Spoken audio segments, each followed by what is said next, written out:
In this modern world of ours, where convenience reigns supreme and doing a task is just a tap away, obesity is an increasingly concerning issue.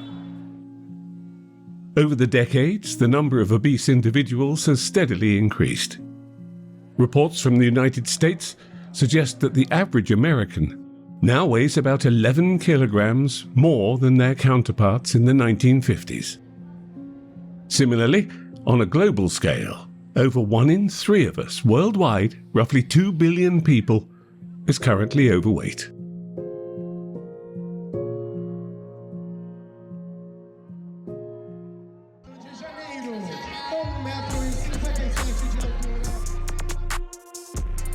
Curvy figures and striking features come together with confident strides, radiating self-assurance on the stage.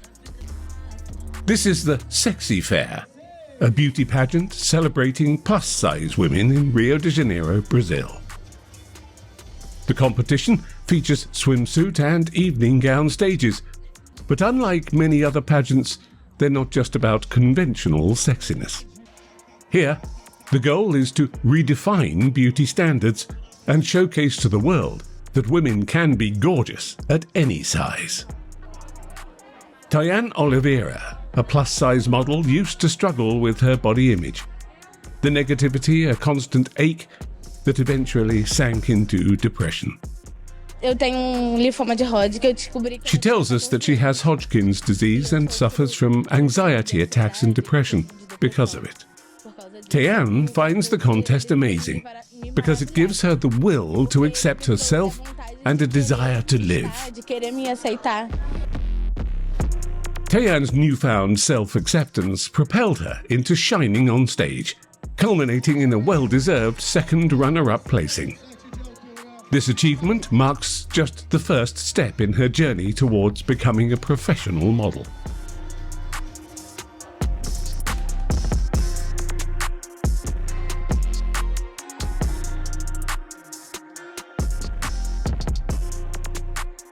In the modelling industry, the term plus size typically refers to women who wear sizes larger than what is considered standard, though its definition is subjective and can vary across different cultures. Fueled by modern feminist ideals that celebrate a woman's worth beyond her physical appearance, plus-size modelling has experienced significant growth. This shift has ignited a positive image revolution within the fashion industry, with many brands now embracing a wider range of body types. It became the central theme of a 2019 fashion show held in Paris and set against the iconic backdrop of the Eiffel Tower.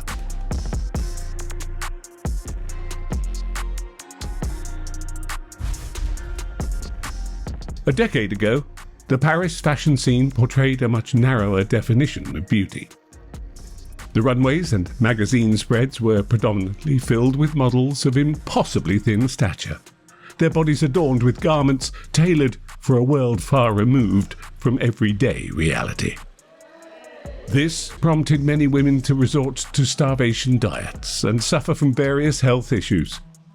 Tragically, some models themselves succumbed to these pressures, with one of the most prominent cases being Isabel Caro, who passed away from anorexia at a shockingly low weight of just 25 kilograms.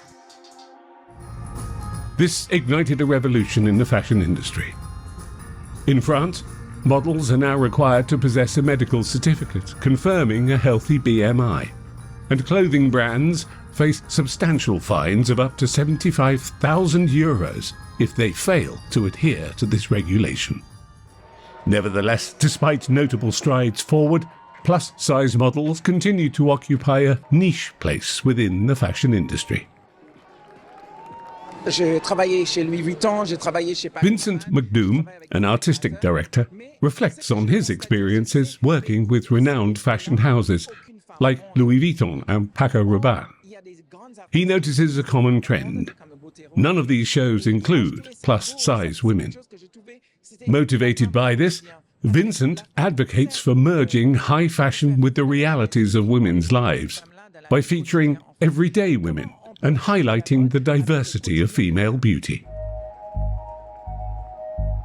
Throughout history, having a plump or overweight physique hasn't always been viewed with disdain. In fact, it's often been celebrated as a symbol of high status and esteem. This perception originated in times of scarcity, when access to abundant food signified wealth and privilege. In the Stone Age, evidence from ancient sculptures such as the famous Venus of Willendorf from Vienna, Austria, suggests a connection between body size and fertility. Similarly, paintings of women from China's Tang dynasty showcase fuller figures as the prevailing beauty ideal. Even in ancient Egypt, X-ray analysis of pharaohs' mummies consistently reveals that they were often overweight. This suggests that obesity in these societies was likely associated with high social status. The concept of fat is beautiful has been passed down to the present day. In many countries, especially in Latin America and Africa, the ideal image of a beautiful woman is one with wide hips, a full figure, and large round breasts. This contributes to the popularity of dietary supplements in these regions. One such customer is Olga, a young woman who feels that her figure doesn't meet these beauty standards.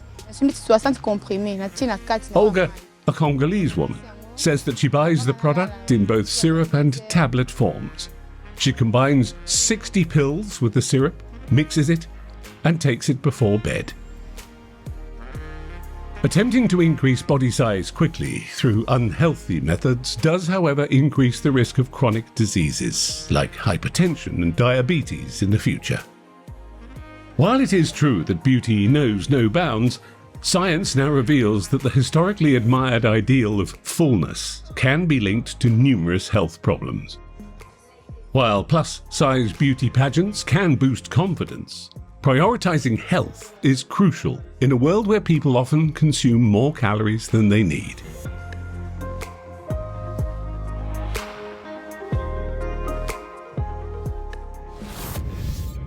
If you want to see more great content from all over the world, please like the video, subscribe to our channel and hit the bell icon. Thank you.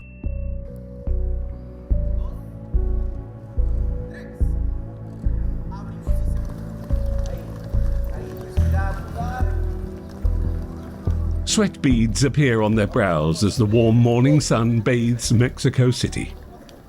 These men and women are Mexico City police officers, moving in unison, jumping jacks, sit-ups, push-ups, following commands barked by their instructor. Crime in this bustling metropolis is relentless, demanding constant vigilance from these law enforcers. Before they chase down criminals, though, their own physical fitness is the first line of defense, the foundation for public trust. This is the atmosphere in the Healthy Police program, which aims at restoring Mexican police officers to good health. The motivation is that if they can lose weight, they will receive a bonus of around $50 per month. As a result, over 1,000 police officers in Mexico City joined the program in 2019. Hasta me siento con gusto. Graciela Benitez, a police officer who has lost 8 kilograms, explains that she feels happy, doesn't get tired easily, and doesn't feel sleepy. This change has transformed her life and benefited her family, as they've also adopted a healthier diet.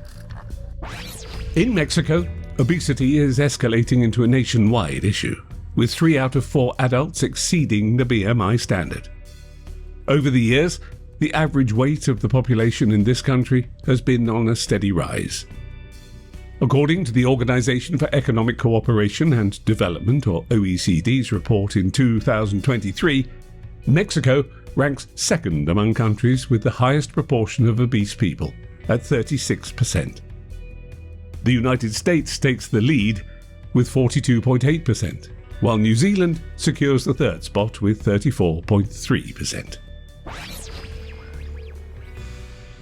The increasing rate of obesity is significantly influenced by food consumption. Depende, si hay presupuesto se come bien. Gilberto Castañeda, a Mexican citizen, says dietary habits depend on budget. People will eat well if they can afford quality food. Consequently, more junk food is consumed than nutritious food.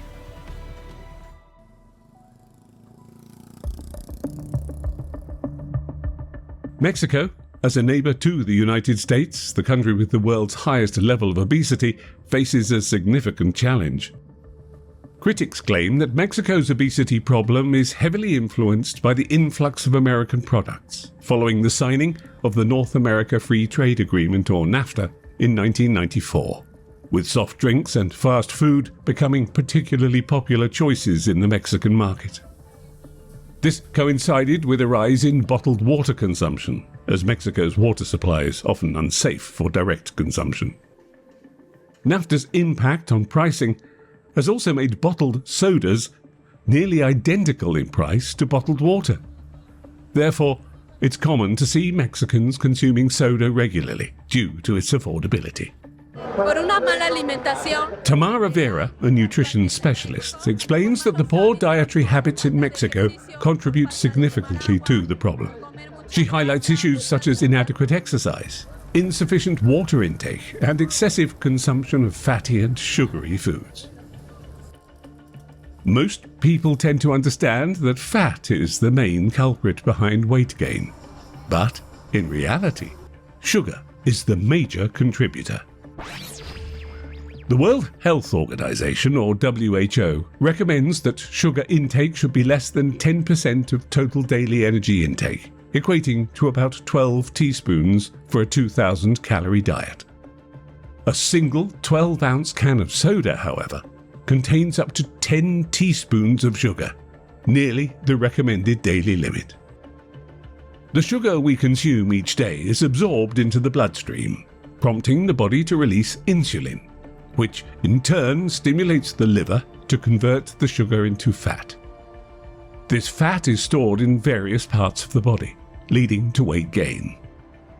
Excessive sugar intake also triggers the release of dopamine, a chemical that makes the body feel relaxed and happy.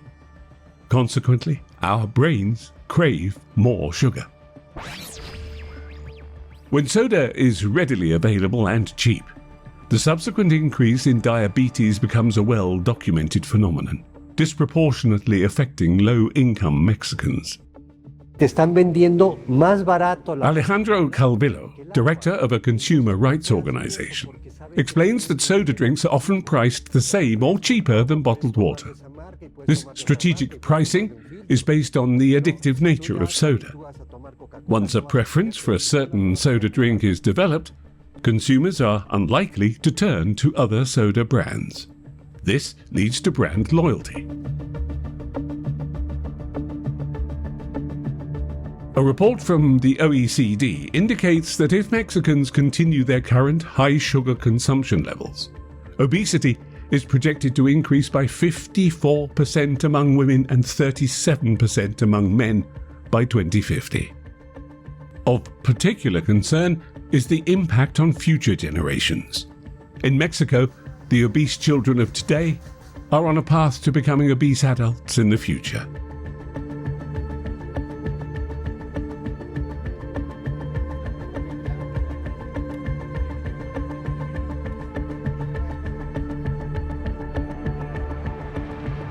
The WHO defines obesity based on body mass index, or BMI. A BMI of 25 to 30 is considered overweight, while a BMI exceeding 30 falls within the obese category. Obesity is not just a personal health concern. It also poses a significant challenge for society. As individuals gain weight, they are more likely to experience health problems such as diabetes, heart disease, and cancers. This translates into increased healthcare costs, placing a strain on government budgets in many countries to support public healthcare systems. Data from the OECD indicates that by 2050, if the Mexican population continues to gain weight steadily, their GDP could decrease by as much as 5.3%. This potential loss is comparable to the costs of war or the damage from natural disasters. The intake of sugars above the WHO recommendation is associated to a high risk of overweight and obesity, which, as we know, is a major global epidemic, also in low-income countries.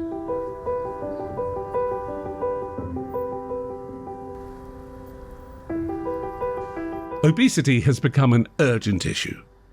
In 2014, the Mexican government took action by imposing a 10% tax on sugary beverages, or approximately 8 cents per litre.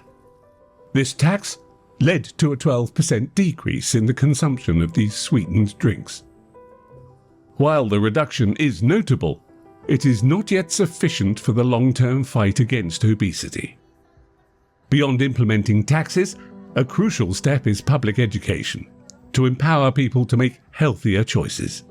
Si en México no viramos. Miguel Limon Garcia, head of community participation at Mexico's health ministry, mentions that unless the system shifts from a focus on treatment to one centered on prevention and behaviors are changed, Mexico's healthcare system will struggle to meet the demands of the Mexican population.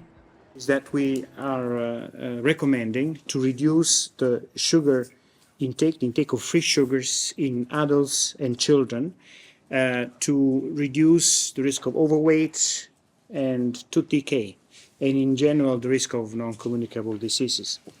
We indicate that the intake of free sugars should not exceed 10% of the energy intake, and this corresponds to 50 grams or 12 teaspoons per day. Walking through the lush greenery, these elderly folks with bulging bellies are surprisingly on a weight loss journey. The town of Narón, nestled in the Galicia region of northwestern Spain, bears the unfortunate distinction of having one of the highest percentages of overweight people. One contributing factor is the weather, characterized by long rainy seasons that may discourage physical activity. This explanation seems insufficient, though, when considering the nutritional richness of the local cuisine. In 2018, Narón's residents began a health campaign with the ambitious aim of collectively shedding 100,000 kilograms within 2 years. Embodying this collective health mindset, the scene is one of people encouraging each other to exercise and move. Their efforts extend beyond personal goals, including teaching children to grow into healthy adults. El hecho de que mi vecino Alejandra Medin Santos, a Narón resident who works in logistics at a textile company, says that seeing her neighbour or someone she knows doing the same thing is an additional reason to continue. The determination of the residents of Narón to lose weight seems to be paying off. Within just 1 year, they have already shed over 46,000 kilograms. Obesity is not just a personal issue. While increased weight can be linked to individual eating habits, the environment and culture significantly influence weight gain, more than we might think. People surrounded by family and friends who overeat are likely to follow suit. Therefore, in addressing this problem, the power of society is a crucial driving force in reducing obesity, just as much as personal motivation. Every year, millions of people worldwide succumb to preventable diseases like diabetes, hypertension, and cardiovascular diseases, all closely linked to obesity. It is a widespread issue impacting all societies. In affluent nations where fast food and sugary drinks are abundant, people often consume excessive amounts of calories. Conversely, in developing countries, poverty can limit access to fresh fruits, vegetables, and other nutritious foods. Addressing overweight and obesity requires a comprehensive approach beyond mere exercise. Governments can enact measures such as mandatory sugar taxes on sugary drinks and processed foods, while also promoting healthy choices through educational nutritional programs. A population's health equates to the resilience of society. Therefore, obesity is a growing crisis that demands our immediate attention.